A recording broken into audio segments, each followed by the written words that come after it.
Hello everyone, welcome to Love Wave's story. I met her in a hospital waiting room of all places. I was shaking, holding a paper cup of burnt coffee, waiting to hear if my husband's test results were serious or just stress. She sat next to me, smiled, and said, "You look like you're carrying the weight of the world." That sentence broke me. Within 5 minutes, I was crying to a complete stranger. I told her my marriage fell off, that my husband had become distant, secretive with his phone, suddenly obsessed with privacy.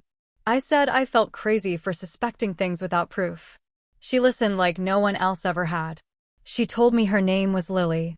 She said she was single, independent, tired of emotionally unavailable men. We laughed. It felt easy. Too easy.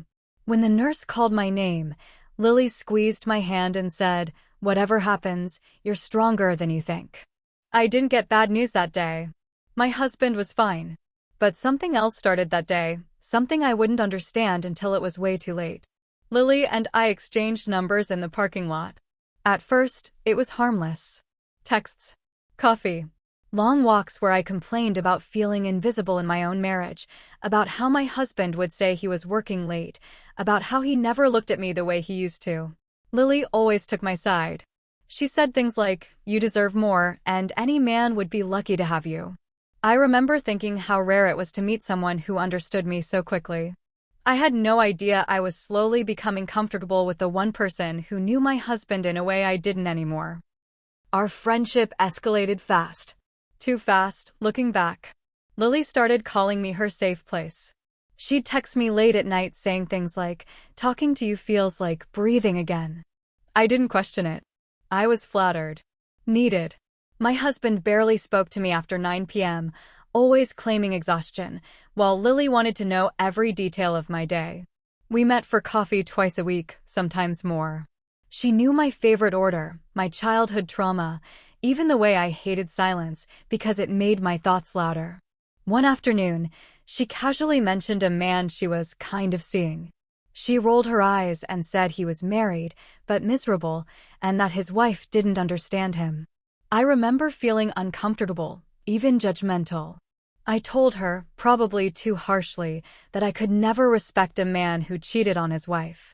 Lily didn't get defensive. She just smiled sadly and said, "Sometimes stories have more than one villain." That sentence stayed with me. Weeks passed. My husband started changing small things. A new cologne I'd never smelled before. A password on his phone after 10 years without one. He stopped letting me do his laundry. Lily, meanwhile, started saying things that felt familiar. She talked about a man who hated loud restaurants, who always ordered his steak medium rare, who had a scar on his left shoulder from a childhood accident. My stomach would tighten, but I told myself I was being paranoid. Plenty of men have scars. Plenty hate loud places. One night, Lily showed me a picture she'd taken at a lake, just her feet and a man's shoes next to them. I recognized the shoes instantly. I had bought them for my husband last Christmas. I laughed it off, said they looked popular. Lily looked at me for a second too long. Then she said nothing. After that lake photo, I couldn't sleep.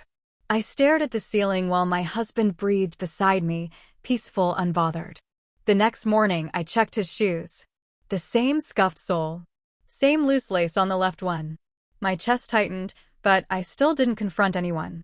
I told myself I was connecting dots that didn't belong together. Lily texted me later that day saying she felt off and asked if we could meet. We sat in a quiet cafe, and she kept fidgeting with her cup. She said the man she was seeing was pulling away, that he was afraid of getting caught. I asked, half joking, if his wife suspected anything. Lily looked straight at me and said, "She suspects, but she trusts him." That sentence hit me like a slap. I felt stupid for trusting my husband and even stupider for trusting her. Still, I stayed quiet. I asked what she liked about this man. She smiled and said he made her feel chosen, that he'd tell her she was the only place he could be honest. Those were my husband's words. His exact words. I felt dizzy. My hands started shaking. I asked Lily how long she'd known this man. She said, about a year. My husband and I had started having problems about a year ago. I went to the bathroom and threw up. When I came back, Lily was scrolling through her phone. I caught a glimpse of a familiar contact name lighting up her screen. It wasn't saved as a name. It was saved as a red heart emoji.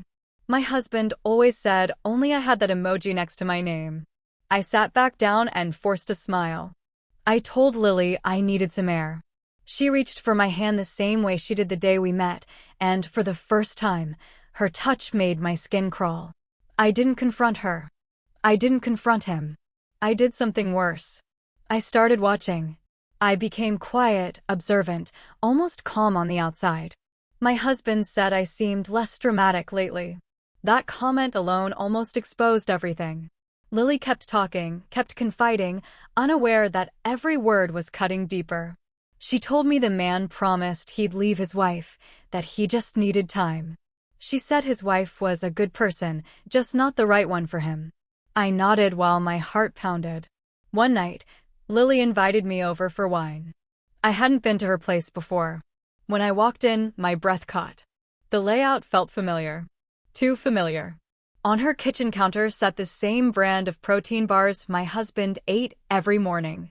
On a hook by the door was a jacket I had washed 100 times.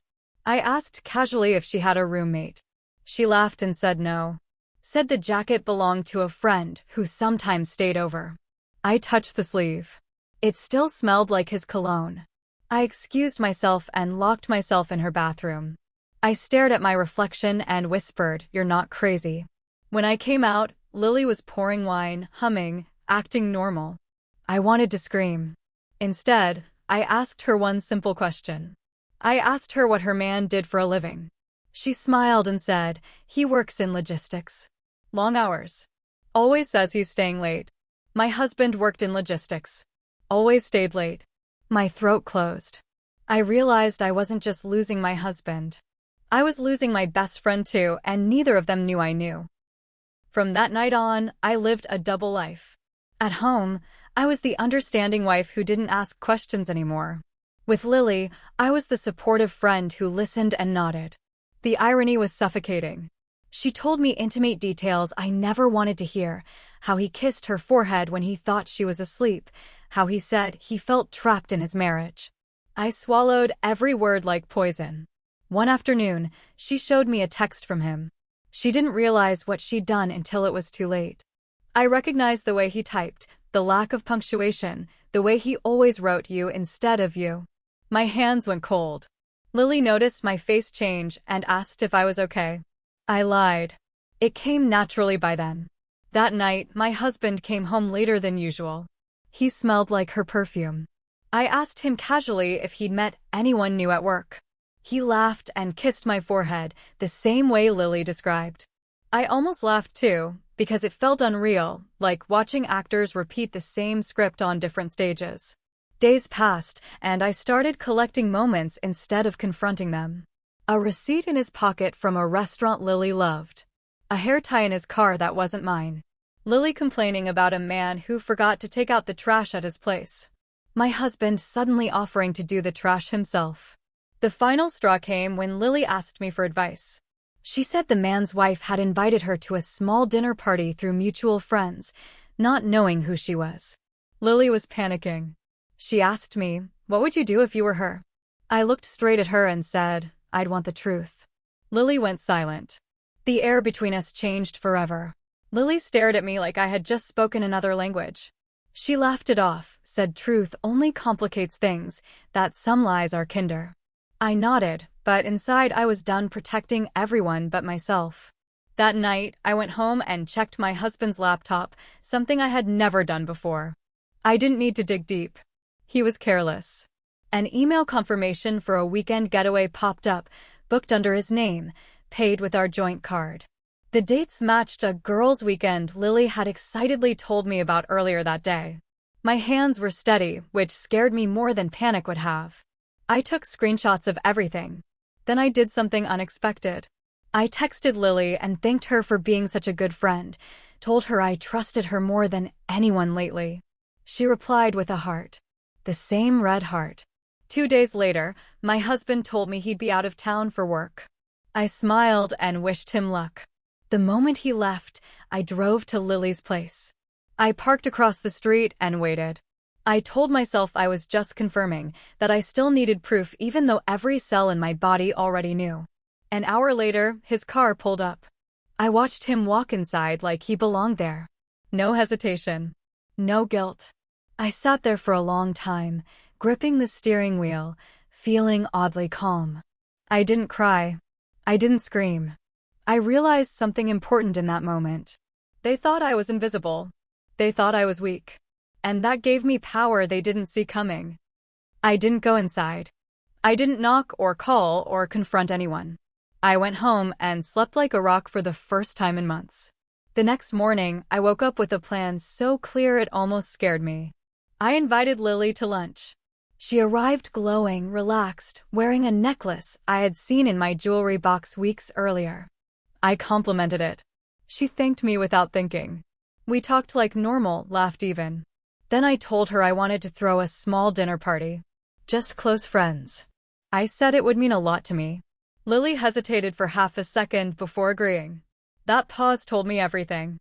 Over the next week, I acted happier than ever. My husband noticed and seemed relieved, like the storm had passed. He didn't realize it was only moving. I sent out invitations carefully. Mutual friends. One of his coworkers. And Lily. I told my husband it was important for me to feel connected again. He agreed, kissed me, said he was proud of me for trying. The night of the dinner, Lily arrived early to help. I watched her move around my kitchen like she belonged there. Like it was already hers. My husband came home later, froze when he saw her, then masked it instantly. The tension was thick, but no one else noticed. During dinner, I raised my glass and thanked everyone for coming. Then I looked directly at Lily and said I wanted to share a story about how grateful I was for new friendships. My husband shifted in his seat. Lily's smile tightened. I wasn't exposing them yet. I was setting the stage. And they were sitting right in the middle of it. I told them how lonely I had felt a year ago, how I met a woman who saved me without even knowing it. Lily avoided my eyes. My husband stared at his plate. I described our first meeting in the hospital waiting room. Every detail. I watched their faces closely. Lily's hands started shaking. I said this friend listened to me when my marriage felt broken, reminded me of my worth. People nodded, smiling. Then I shifted the story. I talked about betrayal, about how sometimes the person you trust the most is standing right beside the one who's hurting you. The room went quiet. My husband cleared his throat. Lily excused herself to the bathroom. I let her go. When she came back, her mascara was smudged. I continued. I said I learned that the truth doesn't always need shouting, sometimes it just needs to be seen. I reached under the table and placed my phone face up. On the screen was a photo of my husband's car parked outside Lily's apartment. No names. No accusations. Just reality. My husband's face went pale. Someone asked if everything was okay. I smiled and said yes. That I just wanted to thank Lily publicly for teaching me something important. I looked at her and said, "Thank you for loving my husband when I didn't know how." The room exploded into chaos. Voices overlapped. Lily started crying. My husband stood up, trying to explain. I stayed seated. Calm. Finished my wine. Because the moment wasn't about anger anymore. It was about clarity. People started leaving, whispering, avoiding eye contact. One couple stayed behind, frozen, unsure what to do. Lily kept repeating my name, saying it wasn't what it looked like, that she never meant to hurt me. My husband tried to grab my hand. I pulled away. I told them both to sit down. My voice surprised even me.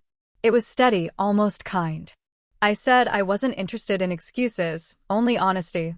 Lily admitted everything. How long it had been going on. How she knew who I was from the start. That confession hit harder than anything else. She hadn't accidentally befriended me. She had known. She said she wanted to see what kind of woman I was, to understand why he stayed married. My husband stared at her like she'd betrayed him too. I laughed. I couldn't help it. I told Lily she did understand me now, because she was sitting exactly where I had been emotionally for a year, begging for scraps of attention from a man who belonged to no one but himself. My husband tried to speak, but I cut him off. I told him love doesn't live in secrecy and it doesn't need two women competing for it. Lily asked if I hated her. I said no. Hate takes too much energy. I told her I was disappointed. Not because she took my husband, but because she took my trust while pretending to hold my hand. She started sobbing. I stood up, thanked the last guests for coming, and told everyone the night was over. When the door closed, it was just the three of us, and nothing was hidden anymore. The silence after the door shut was louder than any fight we'd ever had. My husband finally spoke, saying we could fix this, that it was a mistake that went too far. Lily shook her head, whispering that he promised her a future. I realized they were still fighting for him, not with each other, but with reality. I told them both something they weren't ready to hear. I said I had already chosen myself. I told my husband I'd spoken to a lawyer weeks ago. His face collapsed. Lily looked at me like she was seeing me for the first time. I explained that while they were lying, I was preparing copies of bank statements, screenshots, a timeline. I told Lily she could keep him if she wanted, but she'd be inheriting the same man who lied effortlessly to two women he claimed to love. My husband got angry then, accused me of being cold, calculated. I told him betrayal teaches you efficiency. Lily asked if there was anything she could do to make it right. I said no. Some damage doesn't want repair. It wants distance. I asked them both to leave. Lily hesitated, looking at him, waiting for him to choose her. He didn't. He followed me to the door instead, begging. I opened it and pointed outside. Watching them walk out together was strange. I felt lighter. Not because I'd won, but because I'd finally stopped losing. That night, I slept alone in my bed, and for the first time, it felt like mine. The days after felt unreal, like I was moving through someone else's life. My husband kept texting, calling, leaving voicemails where his voice cracked in ways I'd never heard before. I didn't respond.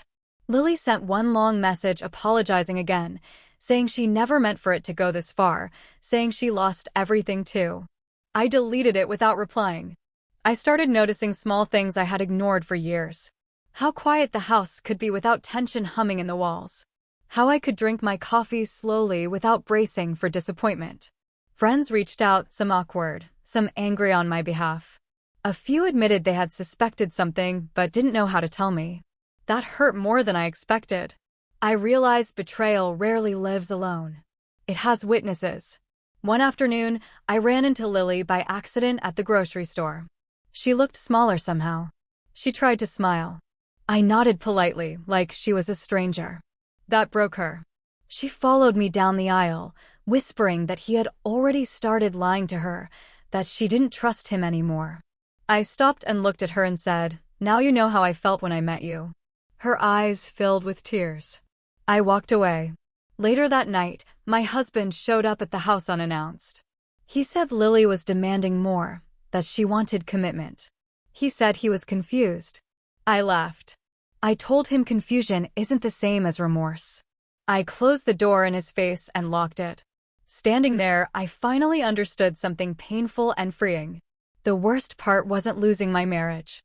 It was realizing I had been sharing my pain with the very people who caused it and still finding the strength to walk away.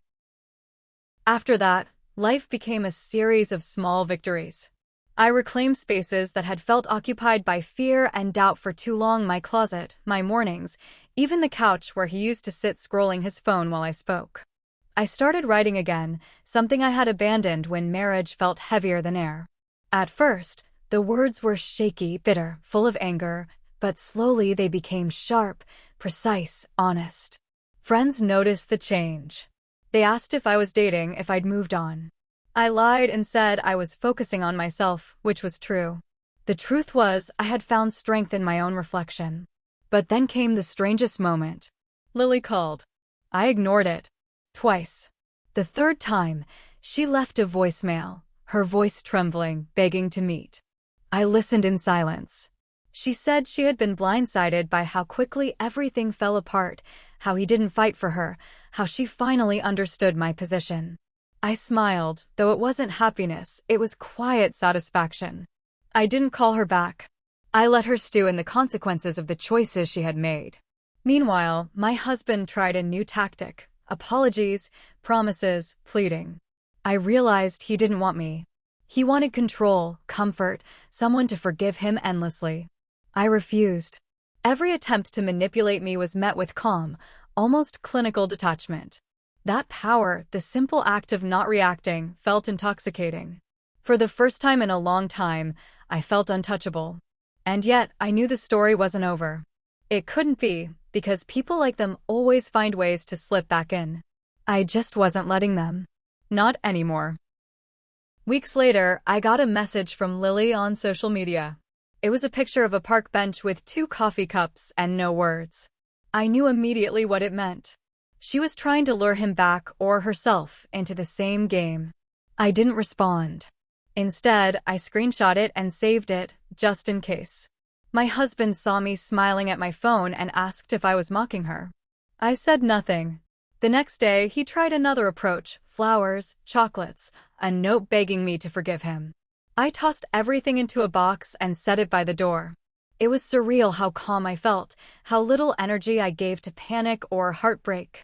I realized I had finally separated myself from their chaos. That afternoon, a friend invited me to a weekend getaway. No men, no drama. I accepted instantly. Packing my bag felt like shedding a second skin. I wasn't running from the past, I was walking toward freedom. On the plane, I looked out the window and thought about how betrayal had been my teacher. It taught me patience, self-respect, and above all, boundaries. For the first time, I wasn't consumed by suspicion, jealousy, or hurt. I was thinking about my own life, my own choices, my own joy. And for someone who had spent a year being blindsided by deception, that felt revolutionary. In the quiet hum of the plane, I promised myself, never again would I give anyone the power to dictate my happiness without my consent. The getaway was like waking up from a long, suffocating dream. I hiked, swam, laughed with friends who hadn't seen the real me in months. Every step felt like reclaiming a part of myself I had lost to secrets and lies. I checked my phone only twice a day, ignoring messages from him, from her, from anyone trying to pull me back into their drama. On the last night, sitting by the ocean, I realized I wasn't angry anymore. Not truly. There was sadness, yes, but it was soft now, not sharp. I thought about the moments I had shared with Lily, the trust one had offered her, the way she had used it. I felt a strange gratitude. Not for her betrayal, but for the clarity it forced upon me. I could see the pattern now, the threads connecting my husband, Lily, and my own complacency. I had learned to read them, to anticipate them, to protect myself. The plane ride home didn't feel like a return. It felt like a new beginning. I walked through my front door, my apartment unchanged, but me completely different. The air smelled cleaner, the light seemed brighter. I set down my bags and thought about the past year, the heartbreak, the lies, the secrets, and realized that while they had tried to steal my peace, they had failed. I had it all along, and I wasn't giving it back. Not to anyone. The days after, I rebuilt my life quietly, deliberately. I redecorated, joined a yoga class, even started dating casually, not to replace anyone, but to remind myself I was allowed happiness. Occasionally, I'd catch a glimpse of him in the neighborhood or see a tagged photo of Lily somewhere online. My chest would tighten for a moment, then I'd breathe and let it go. I no longer needed to control their story, they had written it themselves. I shared pieces of what I went through with close friends, not to shame anyone, but to process it, to make sense of the chaos. Each telling made me stronger. One evening, as I sipped tea on my balcony, I realized the most powerful revenge isn't exposure or anger. It's living fully, unapologetically, without giving them any part of your energy. I had survived manipulation, betrayal, and deceit. I had emerged not broken, but unshakable. And that, I knew, was something neither of them could ever take. Thank you all for listening to my story. If it resonated with you, please subscribe to the channel, hit the like button, turn on the notification bell, and share your thoughts in the comments below. Your voice matters, and I'd love to hear how you would handle something like this.